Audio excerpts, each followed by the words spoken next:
the day just keeps going on and on. I'm John Zidar. This is my new host for the day. This is Porterhouse. Hello, Porterhouse. Hello. How are you doing? Porterhouse is over in Thailand, folks, and it's 3 a.m. Hold on. I got my... There. Now can you hear me better? Oh, yeah. Very clear. Yeah, sorry about that. As I was saying, Porterhouse is in Thailand, and he is actually a part of our Penny Boys group, and it's 3 a.m. over there. And he isn't being paid to be here either. So thank you, Porterhouse. He's going to be doing our charting today, folks, which I am really, really excited about. I think watching as many people chart as you possibly can is one of the best things you can possibly do. We all use the same information. We're all using the same tools, but somehow we all do it differently. We all see different things. So when you watch another person chart, you never know what jewel you're going to pick up from. So thank you, Porterhouse. We're looking for some jewels from you today. Thank you for having me. Well, as you know, I'm John Zidar, and I do this for Penny Boys. This is the On Top and Hot live stream where I take requests from you, the investors. We look at hot penny stocks that you want us to look at. I share penny stocks with you all week. This gives you a chance to bring them, not to us, but to everybody else, so we can share it with everyone. The more people that know about it, the more people that can invest, and then we've got ourselves a runner. So you didn't give me quite as many as I was expected before the show. I got about 4 today. Well, exactly 4. We are going to look at those. We're going to take requests through the show, drop them down there. Hot penny stocks, folks. Don't bring us your portfolio duds. We're not looking for light at the end of the tunnel. We're looking for the moon. We are looking for a moonshot here. So we're going to jump on into this right now. And I've got backup here today, so in case I forget to change something, you won't be looking at my silly head all the time. So the first stock we're going to take a look at, this is ticker HLLK, Hallmark Venture Group. This came from Velmore. Thank you, Velmore. First at the door today. I mean, I didn't have the door even opened all the way, and she already had her ticker under the door. HLLK, what do we got to look forward here? We're going to be looking at a company that is involved in a merger. They are ceasing operations, they are changing control, and they have debt cancellation. Take a look at what we got. Hallmark finished today at 002.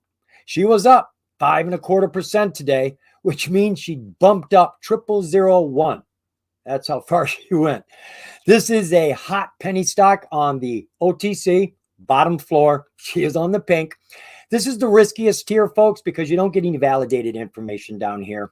You don't get 10Ks. You don't get a lot of filings.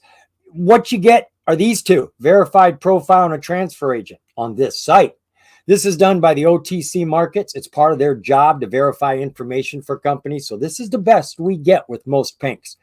Personally, I don't like pinks. As I said, you don't get validated information. So we normally put our hope and our money based on news presses. And I have invested in a lot of news presses over the years. Don't do it much anymore because most of them are fabricated. Most of them don't come to be. These pinks put out big news and then shut it down and come out with more big news and shut it down. And it's a roller coaster. And then they do a reverse stock split. So pinks, you've got to be very, very careful with. Great for scalping. Get in there, find a quick play that's going to happen in the next 15 minutes. You know it's going to go from here to there. Get in, get out, take your money. That's the best play on a pink. So what is Hallmark Venture about? Well, they tell us here that, well, let's see. I got other information. Let's start here. All right. Doggone it. I'm trying to... They are changing operations right now. So this is the information we've gotten. Why are you bouncing? We've got all this news that came out this year, all the capital news. Hallmark Venture Group welcomes Jubilee. They tell us over here that the company envisions a bold future, announcing today that the company has reached new heights in the search engine market. Look out, Google, by leveraging machine learning and AI to automate campaign generation, optimization, and research. Jubilee is a technology company focused on 2 sectors, marketing and data science. Another piece of news, Hallmark Venture introduces the team driving innovation. Not real sure what that's about. Hallmark Venture Group enhances AI-driven solutions with new projects in keyword research, traffic quality, and time series data. This is all about what they do. It's pretty technical. And the last piece is pretty good. Hallmark Venture Group launches a $500,000 bridge loan to fuel SEM expansion, machine learning, and advancements in talent acquisition. Now, a couple pieces of information we can get here. They tell us over here that the bridge loan is going to help them with server expansion for enhanced data processing. With the influx of new funding, Jubilee will invest in expanding server infrastructure, investment in machine learning and data usage, hiring key talent, and research and development. Now, it was this piece of information that put it all in place for me. One filing. This was an 8K, a material change. They give us a lot of information here. On September 20th, the company entered into a debt cancellation agreement with Archer and Greener for a total of $250,000 legacy debt. On September 26th, the company and its board of directors approved an agreement plan of reorganization, a change of control, and then a whole bunch of cancellations here of debts they had prior. They also say that the company and Jubilee are planning a reorganization merger whereby the company acquired 100% interest into Jubilee. Prior to the merger, they ceased all operations in their company and became a shell company. Pursuant to the merger, we acquired the business of Jubilee to engage in a business of search engine marketing. So that's what you got. It is a change of control. New businesses come in. They're doing a new business now. They got money to take care of everything that they're doing. And they're working with search engine marketing and data with AI and machine learning. This is something we could all use, but I'm sure they have bigger plans for it than just the consumer. So what was the relative volume around this company today? Down about 1/3, going from 3.3 million as an average every day over the last 30 days, down to 2.1 million today. Share structure, kind of high, 622 million. Insiders have about 161 million, so we're just shy of 500 million shares in the float. Let's check out the financials. We got nothing annually. We got nothing quarterly. Okay, so they are a shell company. We're a shell company for a long time. They weren't doing anything. They got nothing in the bank. They have no assets whatsoever. Zero. Total liabilities, just under $1 million. Looks like a startup company. They got a little bit of debt, which you've always got with a startup company. They've got no business. They've got no operations. They got no assets. All they've got is prospect now. They've got a new business coming in with money to launch it. That's what we're working with. So let's see what the chart looks like now for HLLK. Yeah, that's it. That's actually interesting. So it basically was someone bought out the company, turned it into a shell company, and they have no money coming in. So and they have a ton of float. So like, yeah, this is a little bit sketchy to me because it's SEM, as kind of SEO, like search engine optimization using AI though. But yeah, I mean, let's look at the chart. Let's see what. So like when I first looked at this chart, like to me, this is quite ugly, but that doesn't mean we can't trade it. You know, like you see the lines are not. Now you often will get that when there's not a lot of volume in it.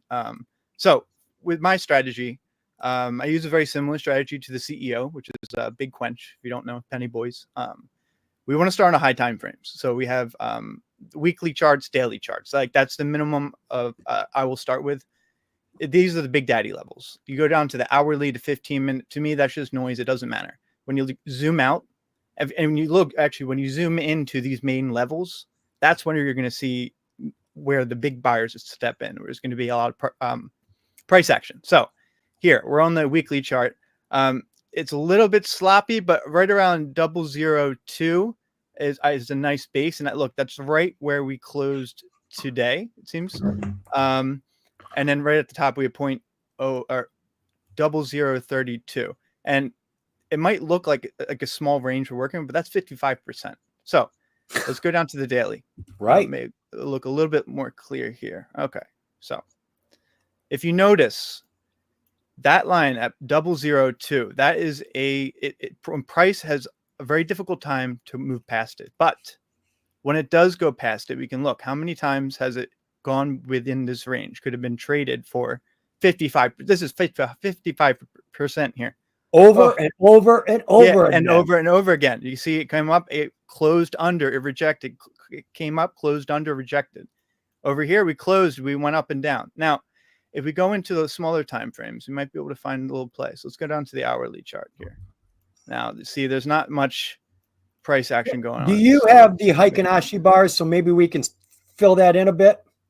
I've actually never used it on this chart here. How would I on the OTC stocks, the low volume stocks, boy, sometimes all you get are dashes and you can't even see your chart.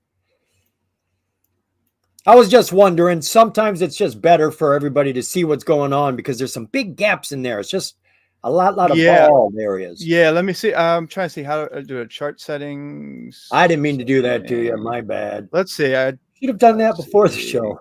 Canvas. Yeah, I should have done this beforehand. Let's just keep it on these ones for now. Sure. But for this sort, I mean, this is going to be super high risk. You're playing with something that's less than a penny. You're going to have very low volume here. But, I mean, if you're using a small percentage, like very small, like 0.05% of your portfolio, hell yeah, you got a breakout trade. You see it cross over 0.02. You got to trade up to, here's where I put the target. So you're going to look at the swing highs over here. I'll put it right here, put Control H.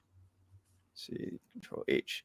So you got 0023, 0025, and 0032. That's how that would scale out of this position. When it crosses 002, I would take maybe 50% off at 0023, 15% 0025, and then hold a few for continuation. Now, this is a very high risk one, but like I said, you can still trade the ranges between here. It's a 55% range we're talking about. Yeah, I mean, it's high risk because you're at 002. If it goes down to 001, you just lost half your investment. You just lost 50%. Exactly. Just like that. Usually, let me go back to the daily. Usually what I do for stop losses, because at the bottom of a range, it's not really a bottom. And you look here, you have these wicks. Mm-hmm. I don't like this trade because the wicks are way too far away from that support line.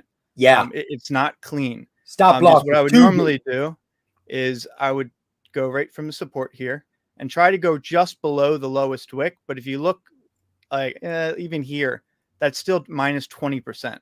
Yeah. So you're risking 20% for first target. Let's see. That's 20% for. Let me just a little bit smaller here. Hands are shaky here. I think that's like, yeah, that's about for like 20 to 28%. That's no bueno. That's not good. No.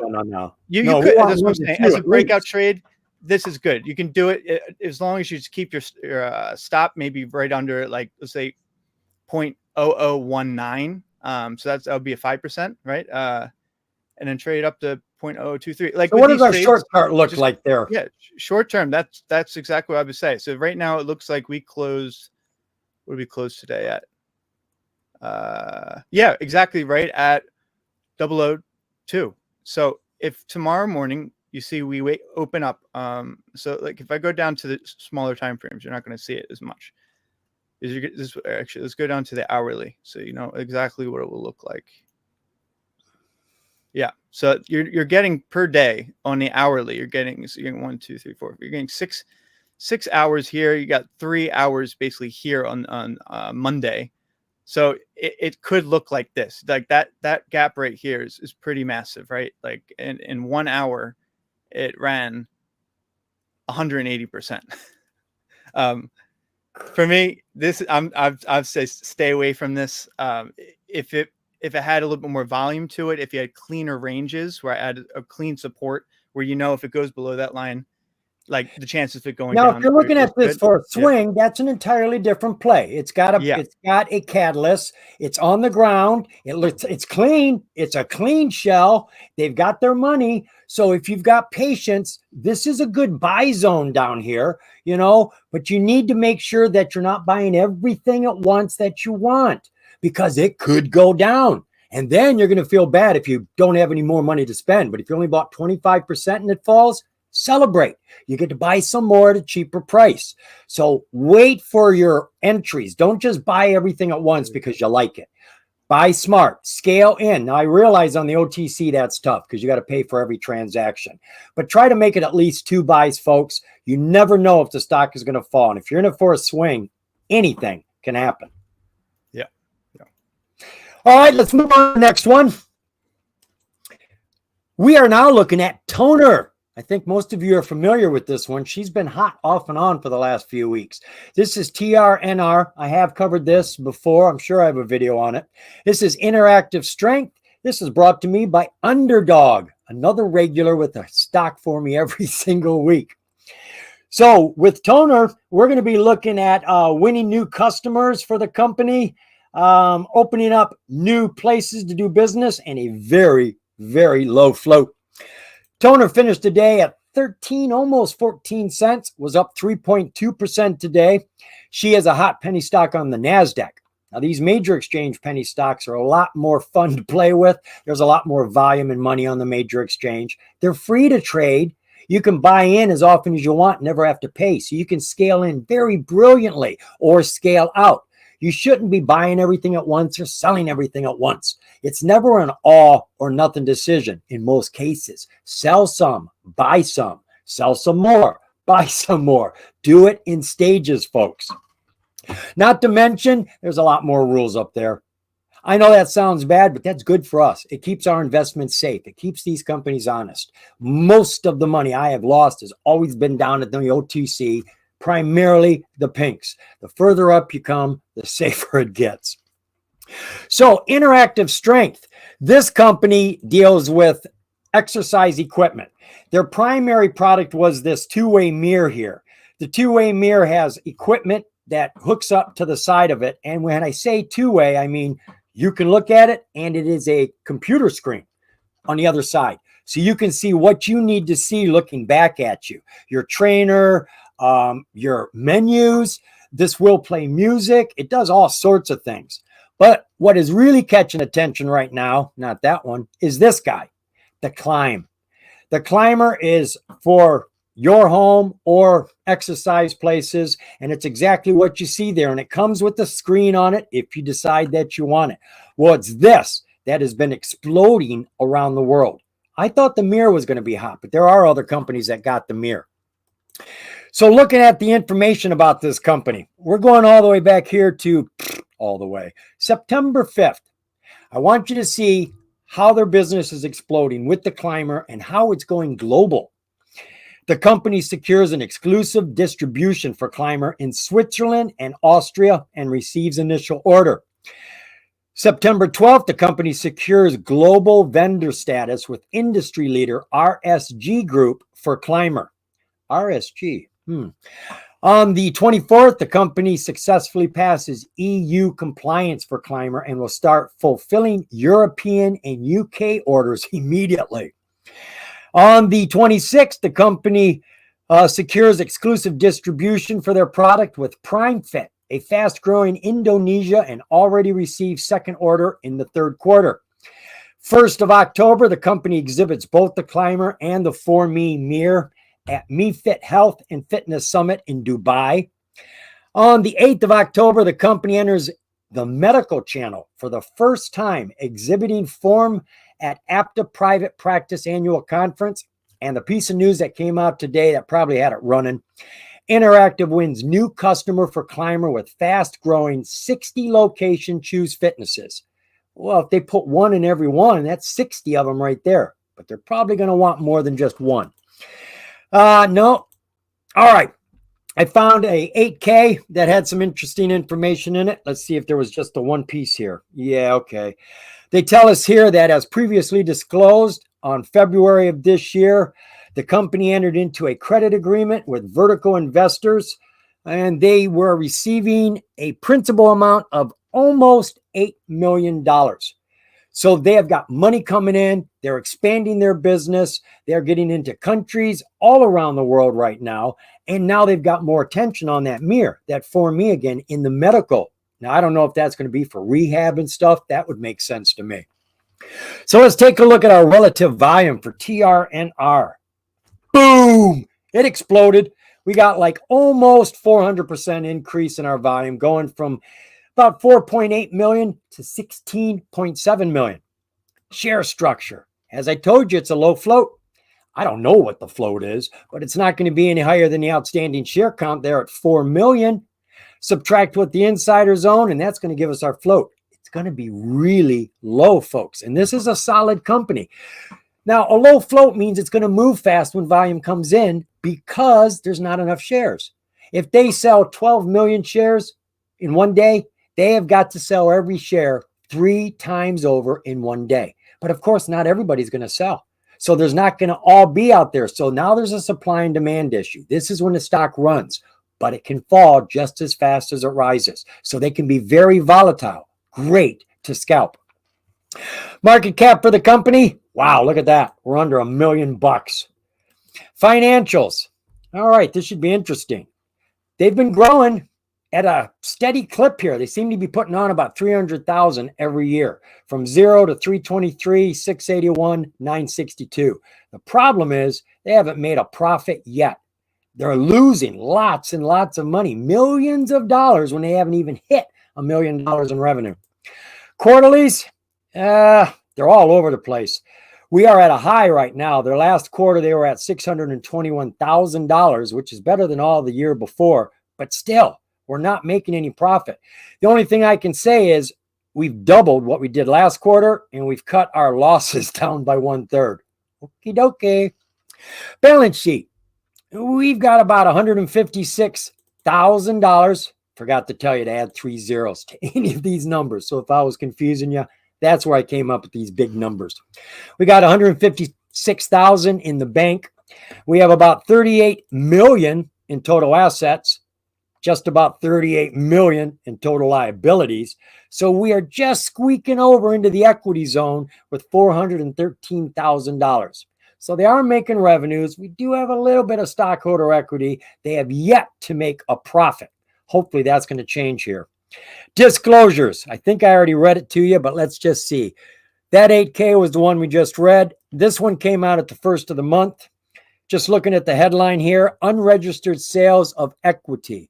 I don't know the details here. I don't see any big numbers. I see $250,000 there. So you may want to jump into that if it's of interest to you. Let me see. Does that cover everything I had here? Yes, it does. So I'm going to turn this over to my compadre. There you go, buddy. Okay, so here we go. Again, when I started the chart, I want to see what's happening with the stock from the beginning to now. And this is the perspective. So you can see we're definitely more than 99.9% down. But let's do this. Let's spread it out and see just how far we got to go to see where we are with price. Now, again, it's a low float, so this can move just as fast to the upside as the downside. But we're on a downtrend, and when you're on a downtrend, support is weaker than resistance. And what does that mean? That means when we go up to hit these levels, which right now we're trading. Let's do the hourly chart. Yeah. Okay. Yeah. So right now we've actually failed through the support I had drawn out here, but that's where I would look to enter a trade. Now, when we're on a downtrend, like I said, this resistance up here is going to be stronger than whatever support we have down here. And I'll draw a support right here. Yeah. So this is how I trade it. So again, on the downtrend, I'm not going to be very aggressive with my targets. I'm going to go for mostly target 1 and maybe hold 10% of position for continuation up to that top of range. So the range I have is around, let's say around 14 cents up to 15 cents. And like that might not sound like a lot, but when it comes to scalping these, it's about small compounding gains. You make successful trades over and over again. That's 6% there, and that's fine.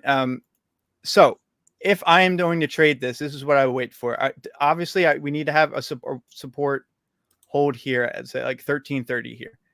We're going to look for a bounce. I'm not going to trade it at all in this range at all, because this is not going to give me any sign that we have at least a short-term reversal inside of a long-term downtrend, right? So what I want to see is price to come up over this 14 cent level, come down to test it as support, and then you can trade that up to 15, right? Now, when you're trading these on a day trade, I would say the 15-minute chart is enough. So let's say we get a 15-minute candle close over 14 cents. Let me make this a little bit bigger for you guys. Oh, shit. Okay, so we get a 15-minute candle close over 14 cents. Once that closes, I would buy off a retest. I want to see, usually we'll come back down and retest a little bit, consolidate, the enter position, and then trade it to the 15 cents, which is, what was that, 6%. Then when it hits top of range, a lot of times it's going to range. It could go back and forth here many, many times before it either goes up or down. Now, again, if we're on a downtrend, resistance is stronger than support. So it's more likely to break the support than it is to break the resistance. But if it does, I'd be looking for the same thing. So let's say you miss this trade, trading up to 15. No worries. Just wait for it to break again over here. 15-minute candle close, buy off a retest, target up to 1677. And if you look at the differences here between 14 and 15, that's about 6%, right? And then if you get above 15 to that higher range, you actually get a lot more volatility there. That's actually I would say is a better trade, is just waiting for it to break over 15 even, and just trading it up to 1677. So there you go. Nice gap. Yeah. And like with the stop loss here, I would say, let's just say, like, look where the wicks were before it went up. With these, I'd rather keep it stop loss tight. Now, because these are a small position, I can just exit the trade and I can re-enter when it looks better, when it's on a stronger uptrend, or when they have volume coming in. Because what you're looking in the volume here, it's staggered, right? You get massive volume and then it kind of just dies off a bit, right? Now we're just kind of ranging, consolidating. But today, during pre-market and yesterday after hours, we're starting to see volume come in, right? And it was bullish volume in the beginning, and now it's kind of a little bit mixed. End of day, we're dying off, but we're still a little bit higher than we were the rest of the week. So the way it's looking is like we're going to test the support and maybe break down. But short-term trade, if you do see it break over 14, you got room up to 15. Breaks over 15, you got room up to 1677. So what do you think about this for, I know when we talk about swings, it's not just about the chart. You do have to look at the fundamentals. You got to know what's coming for the company to realize what could happen to the chart.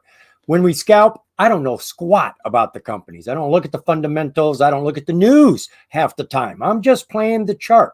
But for swings, you got to know what's going on with the company, because something could bottom out tomorrow with them. So what do you think about this company on a swing play? She's got a lot of overhead there. That's for bloody sure. Yeah, I'm saying, look, this is so ugly. I'm looking at these candles like, okay, well, I mean, here we go. We got a fair value gap. So I feel sad now. We're supposed to be the hot penny stock channel, and this guy's saying this is ugly. Well, no, but sometimes that's good, because if you see, for example, if you see like we had that range up to 1677, right? Now, if you see a daily candle close above 1651, like that would be I would be creating a higher high, right? And that could be a signal to target up to this fair value gap that you have here, which would put you around, well, say 1980 to 20 cents almost. As a swing, this could be a double bottom, right? You see, you have a bottom over here on October 1st, and then you have it again on October 9th. Let me see if this hit it again. Yeah. So it hit 3 times and it's held so far, but I'm also seeing the volume increase, and even though it's an inside bar, it's signaling that it's more going to be to the downside. Yeah, it's very difficult to project the swing. It really is. Yeah. But like, I mean, if you want, you can even do fibs here from this most recent sell-off here, and that will give you a decent target. You could do it from all the way up here, but let's keep it short terms and keep it conservative. If you're conservative, probability of winning the play will go up, right? So yeah, the truth is the shorter the time you're in a stock, the less risk you have. So the less things can happen. Look, the way I see it, it's easier to project where a stock's going to go in 5 minutes than it is in 5 hours, 5 days, or 5 weeks, or 5 months. So if I can play a stock in 5 minutes and take some money, it doesn't matter how much. A win is a win is a win. As long as you keep winning, the money adds up. You don't have to worry about that. It is adding up. Don't you worry about how much you're taking. Just make sure you're taking some, and then do it again and do it again. Let me tell you what I really love about short plays. I'm not sweating and fretting all day watching a stock go in all the wrong places. Yeah. And honestly, like, I think you could swing this. Maybe a higher risk swing, but you have a clearly defined bottom, which, let's see if it's actually perfect. Let's see, we have the low at. And it's a solid company. So we're looking at a solid company that is at a buying opportunity if you're looking for a longer hold. Yeah. So like, if short-term swing, hell yeah. Like, honestly, I would get into this at 13.29-ish. I would just set my stop, maybe, let's say, now that's the thing with these stocks, with any stock, you're going to get stop loss hunting. And where do most people put their stops? It's going to be at 5s and 0s, right? So like, a lot of times you'll see the price actually like barely or not even touch it. It'll go to 29.99, and then it'll just go back down to support, right? So I want to be conservative. I want to have my stop loss just below, and I want to have my target just below the resistance as well. So if you enter here at 13.29, let's say at 12.90, I put my stop loss. I would target, like I drew these fibs. A lot of times on sell-offs, most of the time, you'll get at least a 25% retracement, which would bring you up to this red line, which would be 0.236. And that alone, well, that's actually the first retrace. That's 20% right there. So as a main target, that's what I would do. We're going to have to cut that one. It is good. I like Toner. I've done this company before. She does have a lot going for her. She's opening up doors. She's got people backing her up. That's a good sign. When you see other companies and other establishments backing up a company, you can feel secure getting into that. And as long as they've got money coming in from somewhere to help them grow, they got to have water or they're going to die. As long as they got money coming in, I would look at it as a swing. If they're suffering for money, wait until they get it. And that's why a lot of stocks have been running here recently. They've been getting financing. This last week on Penny Boys, we've been playing stocks, Lay's, Buru. And I said, oh, they're both laser companies. Turned out it wasn't about the lasers. It was that they both received financing that day. So that's really what's got these things running. All right, I'm going to jump into the next one. We're getting about 16 minutes of stock here. Got to speed my butt up, I do. Me too. Our next one. Oh, yeah, this is one we have been playing over at Penny Boys. I'm over at Penny Boys, Porterhouse is too. I'm there from 9:30 till 4 o'clock. Nonstop, folks. We are trading hot stocks. Whether you bring in me, I find them. Some momentum scanner finds them for us. We find that hot stock that has volume. That's key. It's got to have volume.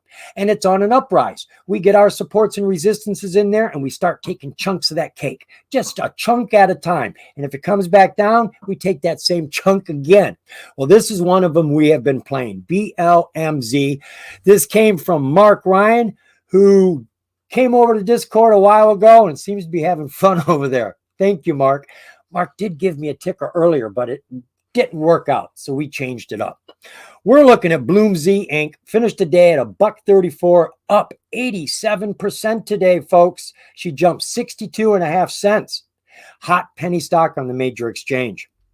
So they tell us here that, oh, I don't have to read that. This company is a Japanese company. And in case you didn't know, Japanese companies have been doing a lot of forward splits. Last week, I think I posted 26 Japanese companies from Toyota, Suzuki. I mean, lots and lots of them all did forward splits, giving us free shares and bringing the price down. Unbelievable. Well, this is a Japanese company that works with voiceovers. They work with cartoons, games, and they've got special equipment. It's not like they're just talking into a microphone like we used to do. It's all very detailed now, and that's what they are up to.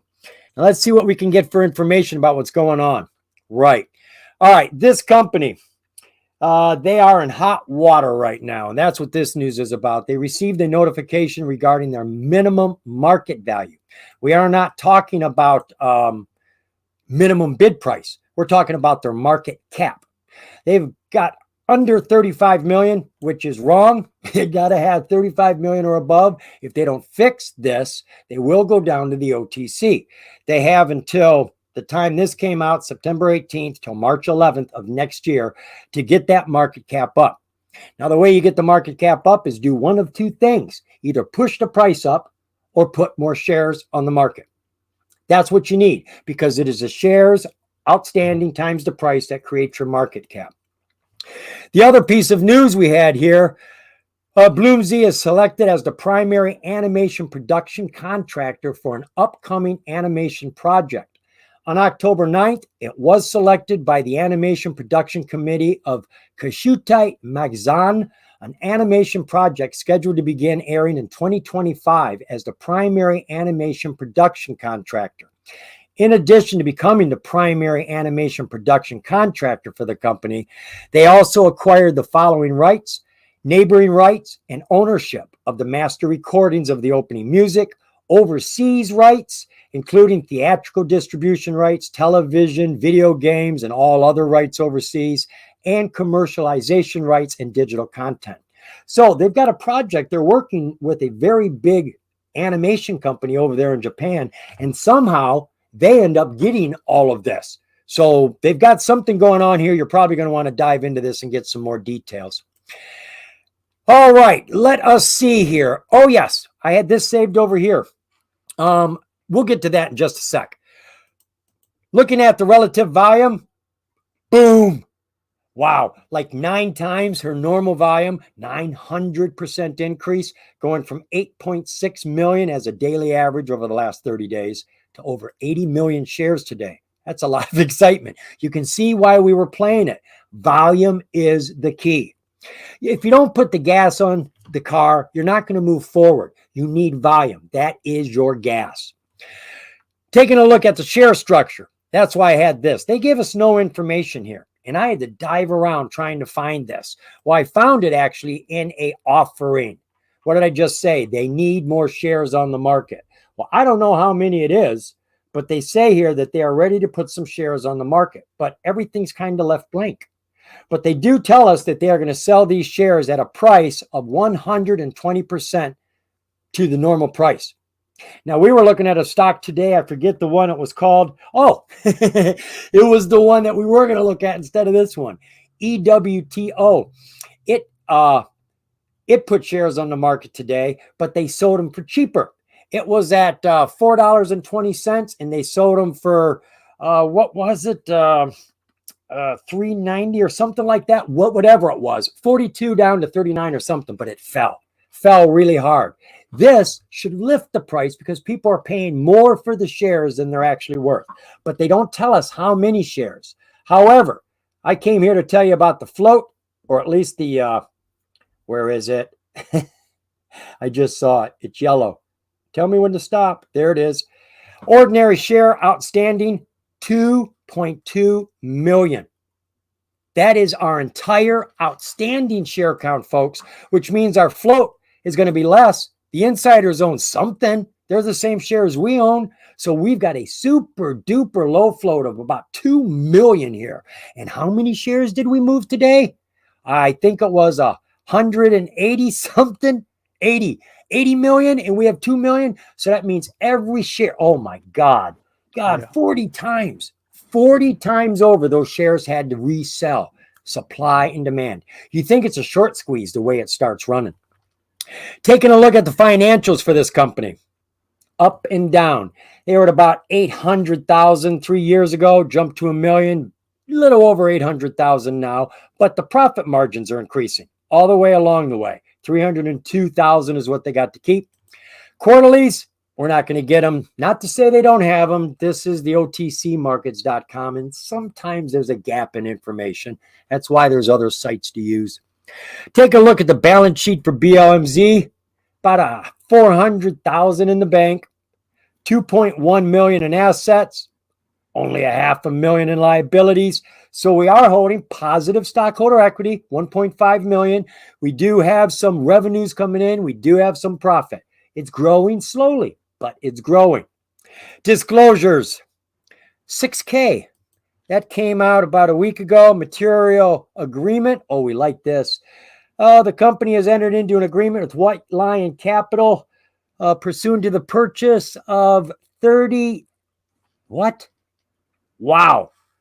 From time to time, they can sell up to $30 million worth of shares. $30 million worth. So this is one of those agreements. You'll want to read this, but there's these strange agreements they'll make with companies where the company will buy shares when the company wants them to. We need you to buy a couple $1 million worth of shares now. Okay. And that gives them their money, which is nice because then they don't have to make a public offering. They can put shares on the market. It will lift the float, but they're not selling them to us. They automatically get sold in a big batch, and that gives them their money, and it puts more shares in the market. So we can get that market cap up and stay on the NASDAQ and not go down to the OTC. We fall to the OTC. This stock price will plummet, folks. It will plummet. All right. That's all I got to tell you about BLMZ. But I know I got a Porterhouse question though. is You more. said that they have only 2 million free float or 2.2 outstanding, and 2.2. that agreement was for 30 million, and the stock price is $1. So they don't have enough to. That's interesting. Okay. Yeah. Well, again, Some big numbers there, I know. yeah. So like looking at these charts, like there's not that much price history, and it's going to be staggered a little bit like this. But I did find that there's two potential trades here. There's a range trade and a breakout trade. So here it looks a little ugly. Let me span this out a little bit more. Here you've noticed that it likes this range, and it's quite clean, this support line, right at $1.20. You can trade that right up to about $1.40. So that's 16%, not bad. And you see a lot of times it'll just range between there before it picks a direction. Look, we're right in the middle. Now, because we're in the middle of a range, this is a no zone, no go zone. There's a 50% chance you're going back down to support, which is minus 8% from here, or a 50% chance for plus 8%. There's no point of trading here. We wait for price to come to us. So what I noticed is this support line at 120 is a great one to enter a trade to target up to 140. But if you notice above 140, when we get a candle close, except for this one here, when we get a candle close above 140, that's where stuff starts to get explosive, right? And you see the volume coming in here right now. It's sell side.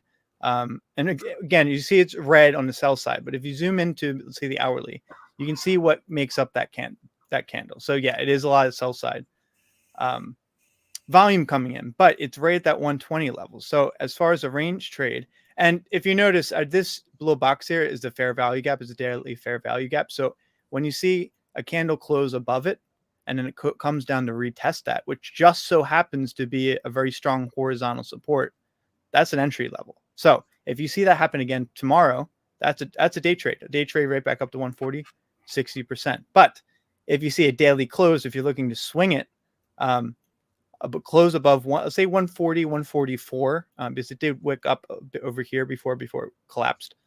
But if you do that trade would, let's see how much where I would target. Now, I mean, I'm not a big fan of using trend lines with this amount of price history, but it can give you a gauge of where it could end up going with similar volume. You see the volume here. The volume here is quite similar on the 6th to today. Very, very similar. But look, we had a lot of price action here. We didn't have a lot of price action here. So this could be consolidation, accumulation for a bigger move to the upside or downside. But I like this level, 120, and it gets above 140. I would say, right, $2. $2 is a great level right there. And if you're going from between there, that's 40%.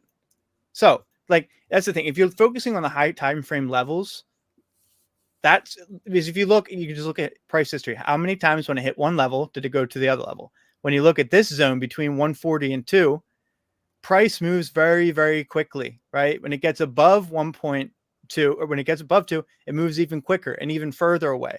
So you got to pick your trade. Where do you want to enter? Do you want to enter right at the bottom, or you want to save your time. Well, if you base it on price history, at least you want to save your time and go where price action gets violent. That's where I want to go in. So over 140, yeah, up to 2. That's a nice 40% trade. I want you guys to take notice of Porterhouse's chart too. I've talked about this before. I use a lot of different things on my chart. Lots of MAs, lots of oscillators. Look at how naked Porterhouse's chart is. He doesn't depend on all those because those are lagging information. He is working with an entirely different structure. He's working with those bars. He's looking for buy zones and selling pressure. It's a whole different way of charting. And it's actually more accurate because it's working with where the people bring in the money and pull the money out rather than following the river wherever the hell it goes. Yeah. And that's the thing. I will use indicators, but I don't want to taint my bias. Like oh my gosh. I found the most difficult thing when I was new was what is the hierarchy of priorities when you look at a chart? And for me, what I've learned, it's horizontal levels, price. It's dependent on one thing, money. But what is the price where buyers and sellers come in, and volume, right? You need both together. Trend lines are going to change when you split a candle into like 10 minutes and a 3-minute candle. It's not going to be equal. The trend line's going to be skewed when you go between different time frames. Different, like Webull and jumps out of the channel, different, back right? into the Like channel. one thing is fixed. It's not dependent on time, like trend line. So horizontal levels and volume. That's what I tell everybody. Supports and resistances, as you said, work on all time frames. They never have to be updated. They never move. They never change. If you put one down today, it's still good 2 years from now.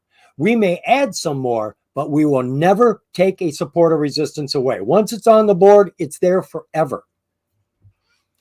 All right, let's move to the next one. I got one more all set up here. This one was brought by another regular. I can count on you folks. This came from Kishera. Kishera brought us G-Wave, Green Wave Technology Solutions. We have looked at this before. I don't think I've done a video on it, but we've looked at it on live stream before. She finished today at 39 cents, let's call it. But she was down almost 6%, and she is on the major exchange. So this company, let me see. Did I actually bring it up? No, I didn't bring it up. This company is in the metal recycling business, salvaging metal. As a matter of fact, if you take a look at their website, you understand exactly what I'm talking about. And they have just opened up a second one. Now, they're not just crushing the stuff, they're recycling it. They're putting this metal to use. And a lot has happened with this company recently. Let's see if I can come up with that news. One piece of news brings it all up for us. This came out June 18th, 2024. The company strengthened their balance sheet by $80.5 million since February. Get that. Metal shredding business, scrap metal. Green Wave attracted $45.3 million in new capital infusion since March, on top of the $80 million. Company's business plan is now fully funded with no current need for additional capital. That's what you want to hear, folks. They don't need a public offering. They don't need any more money. They don't have anything slowing them down to do what they want to do now. What is that?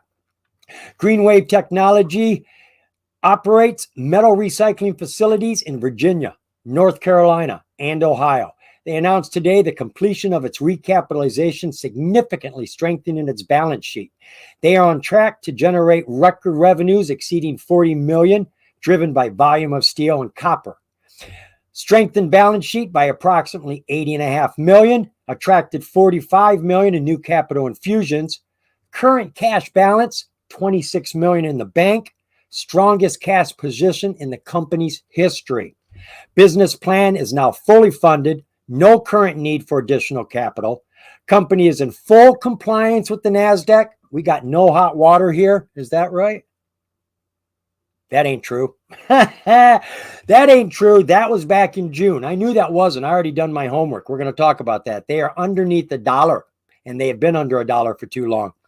Company intends to utilize the additional cash flow from operations to aggressively grow and increase processing volume.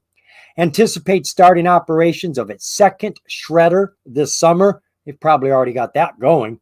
and plans to expand its wholly owned technology platform, scrapapp.com, nationwide and continue AI development.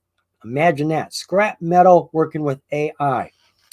So I did find that they are underneath the dollar. They were contacted by the NASDAQ on September 13th. They've been underneath the dollar for too long. They have until March 12th of next year to get this price up over a dollar. Now, they have to get the price over. We have to get this price up over a dollar. They can't do anything about the price. We have to bid it up over a dollar for 10 consecutive days. Has to stay over a dollar, close over a dollar. Now, we can come under a dollar, but at the end of the day, it better be over a dollar. We close 10 days over a dollar, we're out of hot water. Go back under a dollar, we just start the whole process all over again. What happens if we don't do that? Well, they've got one of two options. Do a reverse stock split. Nobody likes that. Or go down to the OTC. That's even worse. But is it? Is it? Mullins has been threatened to go down to the OTC 4 times, and 4 times she's done reverse stock splits. So that people like me who thought the third one absolutely had to be the last one when they got the price up to $14, average down again. And now, after the last stock split, I have 1 share that cost me $869 from Mullen. And I'm not even sure Mullen is over a dollar right now. I think it would have been better just to go freaking down to the OTC and get your stuff together and let me keep my shares. That's the way I feel now in hindsight. All right, so what was the relative volume around Green Wave today? Up a little bit, going from 962,000 to 1.2 million. Share structure, hey, that's not bad. Currently, we have 20 million shares outstanding. But how far can you get the price? All right, if they needed to do a reverse stock split, they'd have to do at least a 3. But do you really want to just get over a dollar and have it fall under again? No, you got to go higher. So you're looking at 6, maybe 9. Holy cow, folks. That's going to be a super duper low float if that's what they do. Market cap for the company, we've got about 8.3 million. Money, what sort of money they making? It's kicking, folks, from $6,000 to $8 million. That was a huge jump.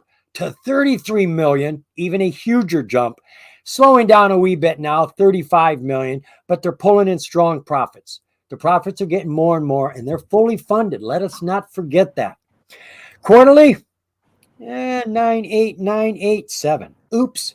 Well, we dropped a little bit here. We're bouncing around there, but we are bringing in steady revenues. We are bringing in steady profits. Balance sheet, as they said, they got 24 million in cash and cash equivalents.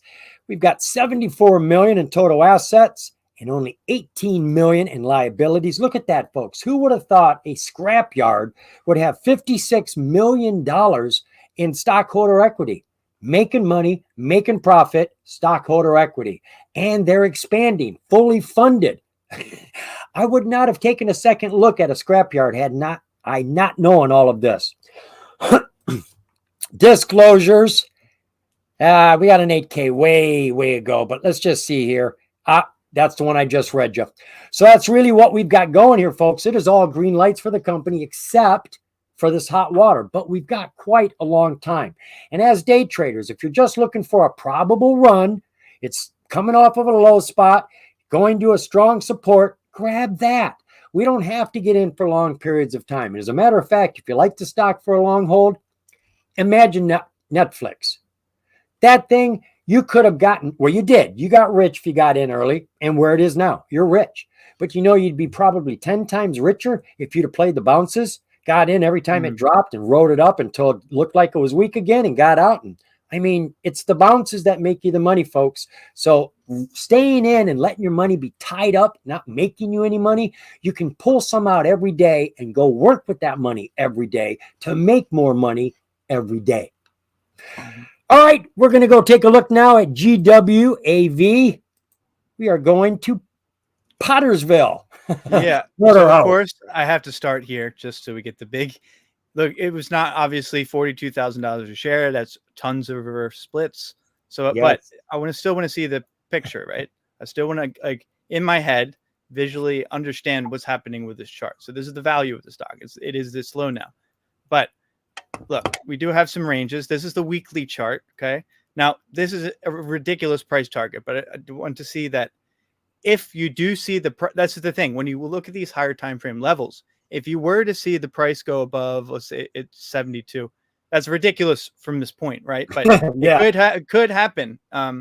If you do see it get above that's a signal to actually go long, and that you get the upside is quite nice between 80. That's almost 100%, I think. Anyway, let's go in. Let's zoom in. So we're still on that downtrend, right?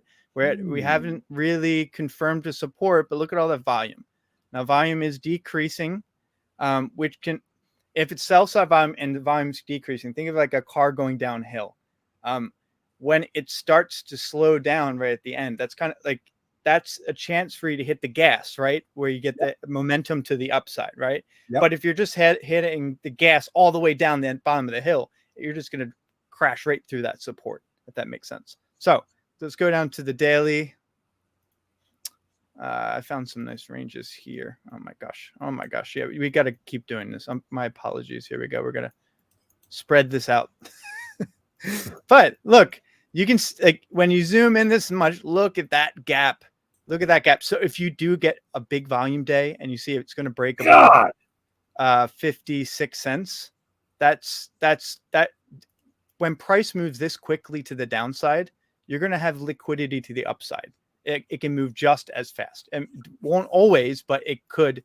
And this is each day. So that's 1, 2, 3, 4, 5. It's like 2 weeks. Let's say it's 2 weeks. And that's, let's just say when it gets above here, that's 180% gain.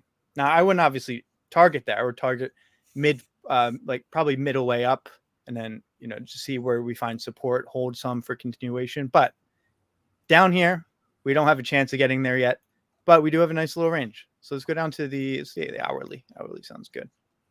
All right, let's do. Yeah. So this is a nice bottom we have formed here. You see, it came down here many times and it tested. So I would put my stop probably around like 30. Let's see what the risk to reward would be there.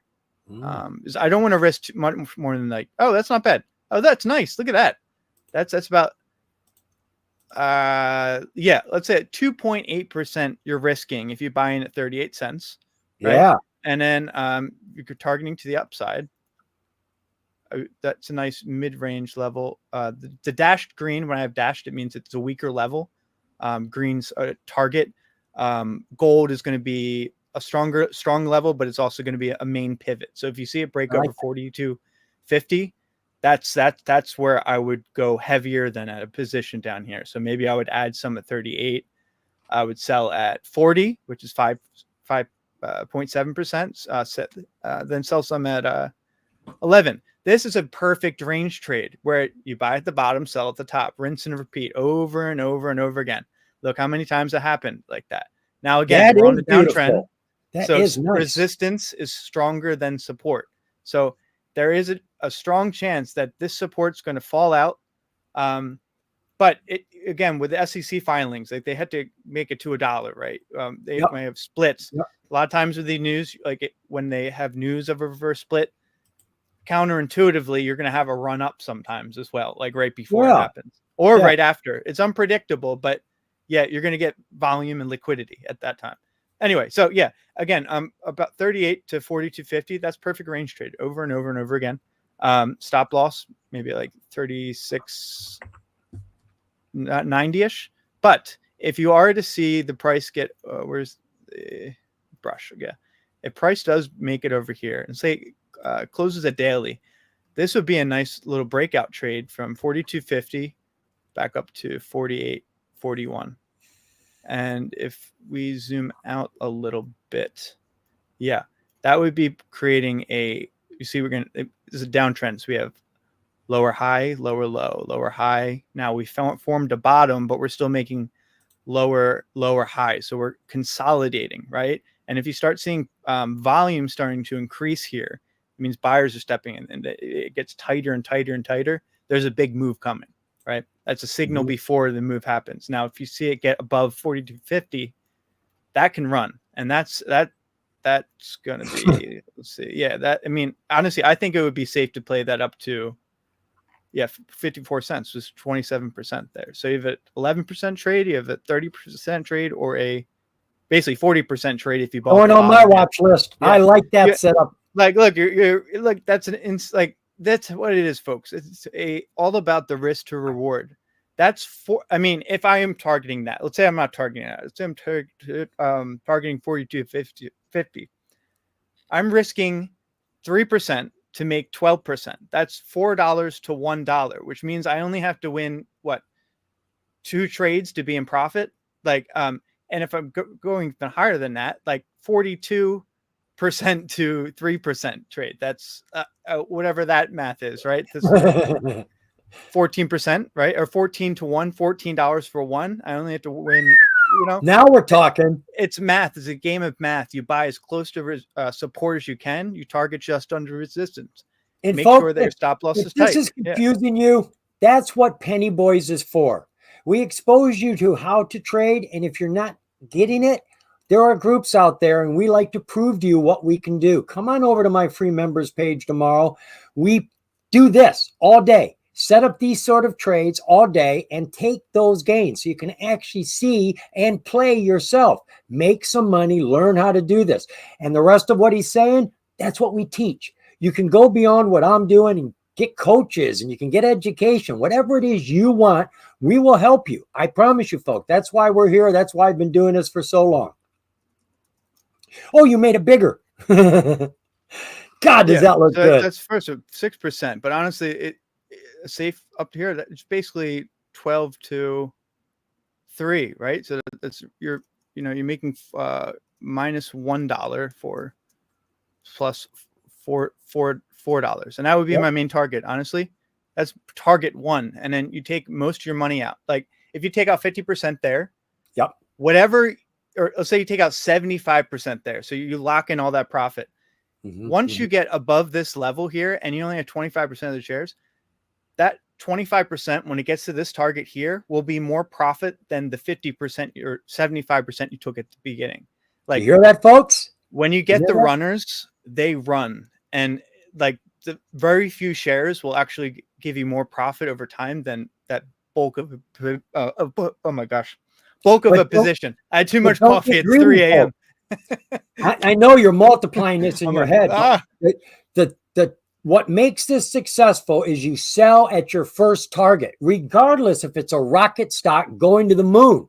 Sell at your first target. Always, always, always sell something for 2 reasons. One, you've locked in profit and you've reduced your risk. But more importantly, folks, this is great for your ego. This is great for your confidence. It's a win under your belt.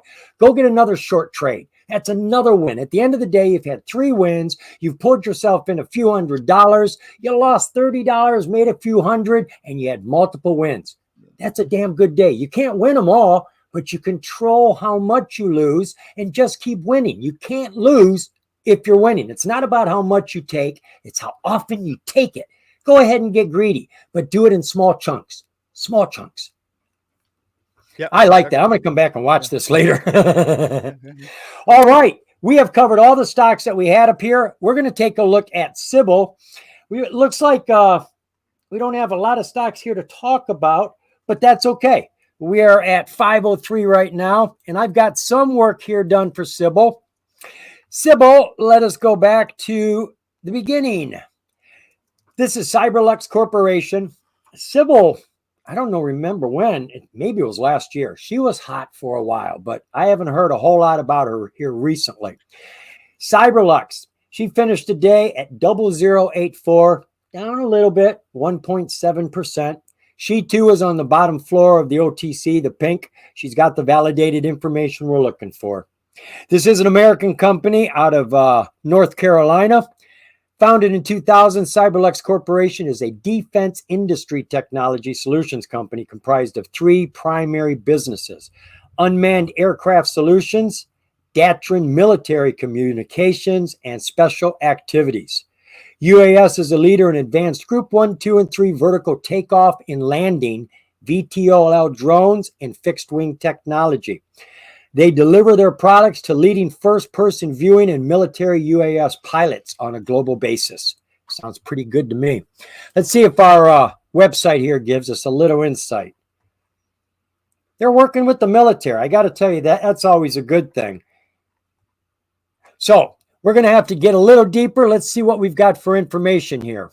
All right. What I found when I was looking around, I was diving around trying to get information, and there isn't a whole lot. So I'll share what I did find. When you jump over here into the news, as you can see, all they get is weekly updates. There is no actual news presses here. There's just no information. I went over here to see if there was any news. The last piece of news came out April of this year, and it was an annual report. So they don't put out news presses. I went over to Google. I couldn't find a Twitter account. So I'm not finding a whole lot of information, but I see one very critical piece of information that came out 2 days ago.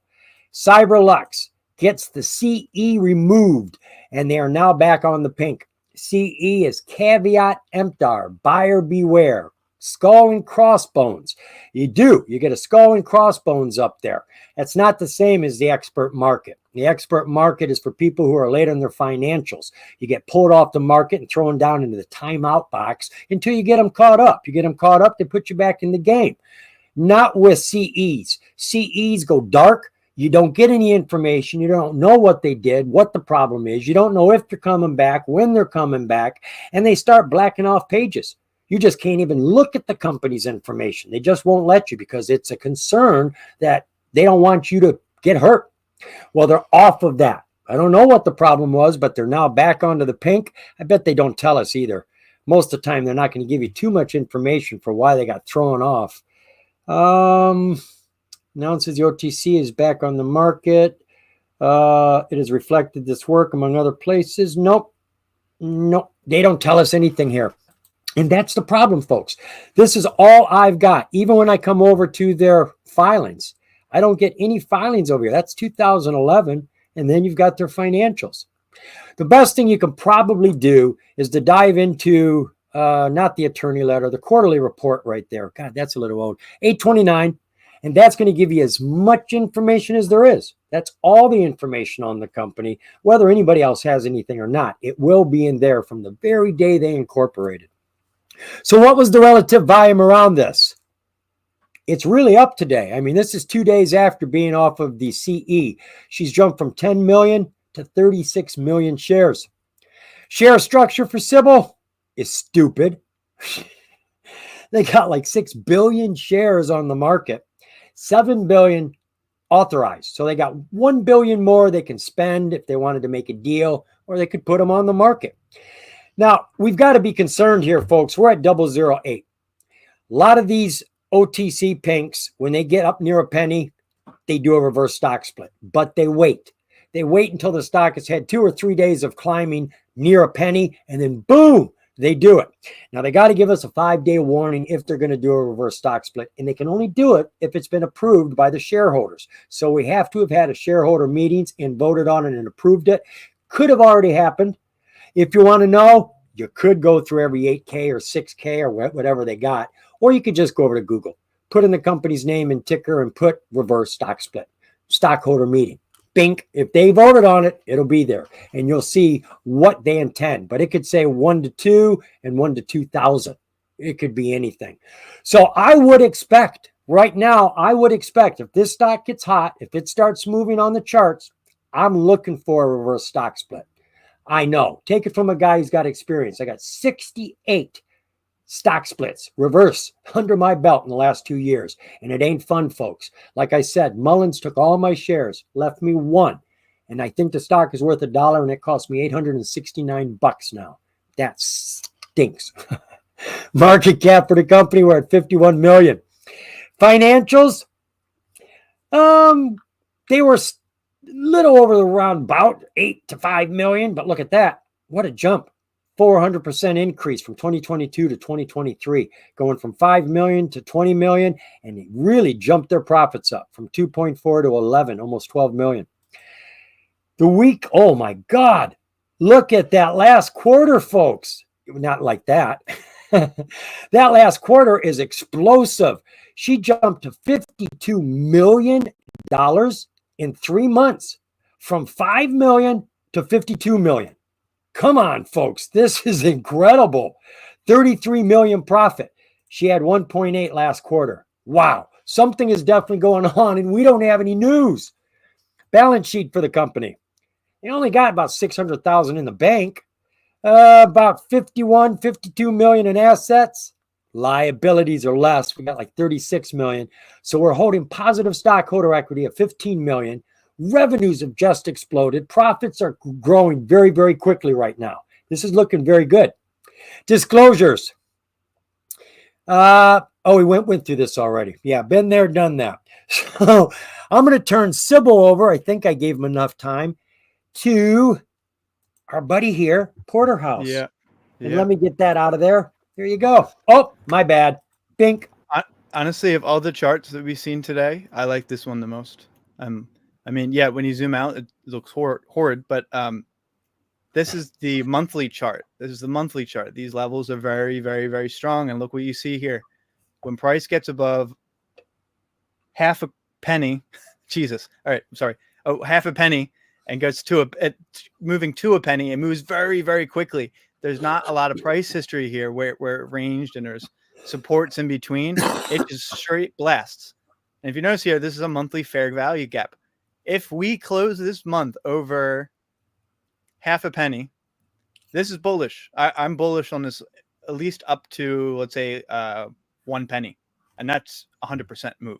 Now, again, super high risk with how cheap it is right now. But you're seeing the volume come in. Yeah. So even from here, I would still expect volatility. So let's zoom into maybe the daily. I think this happened on a few days. Yeah. If you notice, there's still ranging between here too, right? But this was resistance, and are those regular candles? Yeah, they're regular candles. Wow, look at all that green. Dang. Yeah. So yeah, I guess if you bought on at open, had an order for that. Yeah. But let's see, the volume there is, I mean, it's still like 580,000, 1.4 million. Yeah. But that's the thing. This is half of a penny too. So when you're buying, you're going to be buying hundreds of thousands of shares, volume right? comes in real quick when the price is cheap. At 0001, you can buy 1 million shares for $100.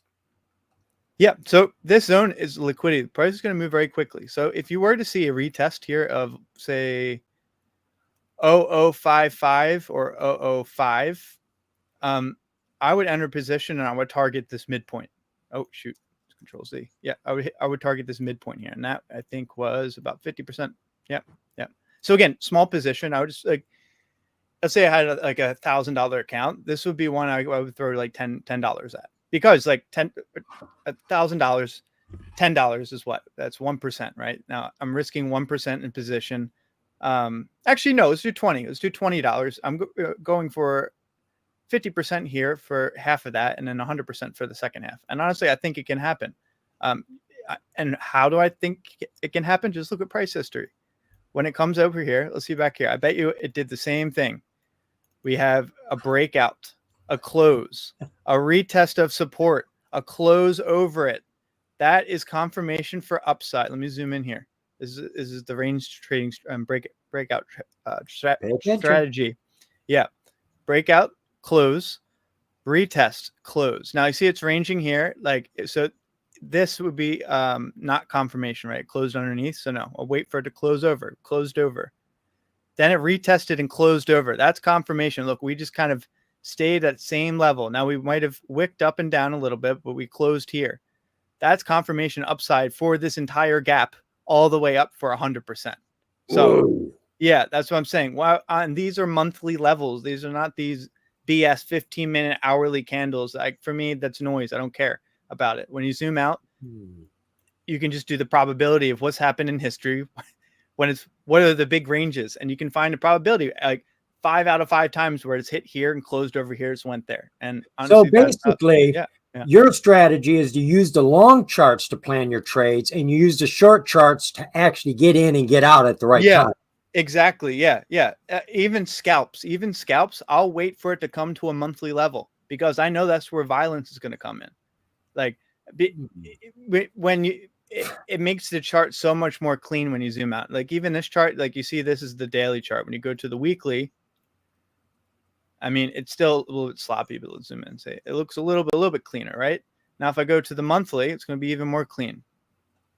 Sure. Fewer bars. Right. And I honestly, I could even go to the, let's say, the yearly chart.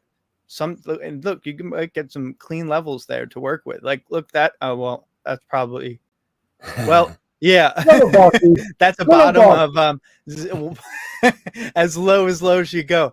But sometimes here you'll find a level where like two candles closed or it wicked up and had a hard rejection. Yeah, that's a level of interest where I'm gonna put on the chart. So yeah, I like this range between 0.005 and 1 penny. All right. Well, folks, you have learned a lot here, more from Porterhouse than you've probably learned from me. I've actually learned from Porterhouse today. I share charts with you and I show you the long charts, but I always focus in on the smaller charts for our plays. And he's right. There's a lot of bloody noise down there. There's a lot of static. It's bouncing everywhere and you got to work with that. You get a cleaner picture. And I like the fact that you can see it. You can see where it moves fast, easier from a big view. Step back from it. I'm really appreciating that. That's gonna alter what I'm doing right now. I'm gonna put more energy because it is a lot of energy planning trades on short charts because there's a lot you've got to overlook or try to understand, and it can be confusing. This just seems a little easier to me. And God, you made them look so tempting the way you lay them out. It's simpler too. Like you don't need to and color coding can help making the lines bigger or smaller. Like I will use like big ones, white for monthly, blue for weekly, and then small purple for daily candles. And I'll do dashed ones for mid-range. So like if there's a main range where like I'm targeting, there's always going to be a midpoint where it could also come over and be a support, right? But I'll make it dashed, and that's a good first target. But it could also be a secondary entry. That could be where it rejects, where it comes back down to support, yeah, but just how to make the story make sense in your head, however that works. It's different for everybody. But for me, I think there is a hierarchy with higher time frame levels, horizontal price levels, right? And then volume. And that's the bottom line here, folks, is his style of trading, my style of trading, options trading. You know what? We're all using supports and resistances. Yeah. Every trader uses supports and resistances, regardless of all the other stuff. You can't trade without those. Those are the traffic lights for the price. You approach a traffic light, chances are you could have to slow down. Once you're past that traffic light, you speed up to the next one. And normally there's nothing to slow you down in between. That's what we play, from traffic light to traffic light. If it looks like it's going to continue because you got a green light, still sell something. Always sell something. Make that a rule. In cement, folks, always sell something so that if something happens, you have lessened your risk and have something. But as Porterhouse just explained to you, and a lot of these plays we're looking at, the smaller amount of shares going further at higher prices can make you more profit than the ones on the lower end, even though you sold more of them. So come on, I invite you one more time to the free members page over at Penny Boys. We don't try to sell you anything while you're there. None of that, folks. We just want you to see what we do, how we do it, and show you so that you can actually be a part of it. Make some money and taste the game the way it should be tasted. The link is down below. It says this is the Penny Boys link. So it's pretty easy to find. If you haven't got Discord already, you're going to have to sign up for Discord. Email, pick a password, pick a username. Then they'll throw you into us. Go over on the left-hand side. You got some choices there. Free members page. Stock Wizards is there. You'll see me. You can't miss me. We're not just trading. We're educating, folks. We're having fun over there. The last 2 days have been interesting because the market's been interesting. And even when the market is falling, there's still bounces. There's still money to be made, folks. It doesn't have to be a great day to make money. Bounces happen downhill just like they happen uphill. So yeah, you can go short side. Even what you're talking about, like you can sell and then you wait for the bounce, but you can also be there's many strategies. You can just buy the wheel strategy where you have the shares and then you sell covered calls against your position. So when it does hit that point, you're selling calls to people, you're collecting that premium. It as long as the price doesn't get to that, gets exercised, you're going to be making money while you're just holding a position. Now, we It's never talk free about money. options on this show, folks. Yeah. Options are a great There's way to so make many money. strategies. It's a whole different strategy of trading, but it can make you a lot more money than stocks can. And if you're interested in options and have no clue where to begin, you begin with Penny Boys. Let us earn your trust on the free members page and then take it to the next step from there, folks. I think we're going to call that a show today. I think you guys got a lot of information. I did. I got a lot of information. We didn't cover as many stocks, but we darn sure got well fed. Porterhouse. May I call you Porter? Yeah, of course. You can call me that. Or Mike works. Yeah. PH. We'll call you PH because you are balanced. You are. I appreciate you being here, man. 3 in the freaking morning over in Thailand. Yeah. And I don't you think are I've ever talking to stuttered our like this American before. audience. My mouth is just like locking up. I've never had that before. It's like, I think it's the coffee and lack of sleep, but yeah. That was great to be on here as well. Yeah. I learn a lot from this too. Yeah. Well, I'm glad. I'm a technical guy, so I don't know much about fundamentals, especially when it comes to these small companies. You can learn a lot more about how companies can rise up than from the big ones where they're so confusing, big, and diversified. Like it's cool. And you can see companies that like, that you really want to make it too. In the baby stage, startup companies. That's what we're looking at most of the time. The OTC, though, the biggest problem is we just don't have any volume anymore. Dropped from 70 billion down to 3 billion from pre-COVID to post-COVID. And we haven't come back yet. We're still down at 3 billion shares instead of 70 billion. So until that changes, the OTC market is a struggle. You should only be scalping the OTC with that sort of volume. If you see something running, chances are it ain't going to hold its gains. So take your gains. Take them. Once they give them to you, take them. Yep. Don't wait for more. Nobody gets rich for what's coming. You get rich for what you take. All right, folks, before I keep on going and going and going, thank you very much for being here. I appreciate all of you folks. And as I said, show up tomorrow. You don't even have to say anything. Just watch if you want. That's okay.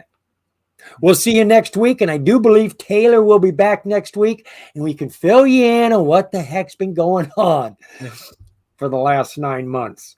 Oh, did I say that? We'll see you next week, folks. Bye.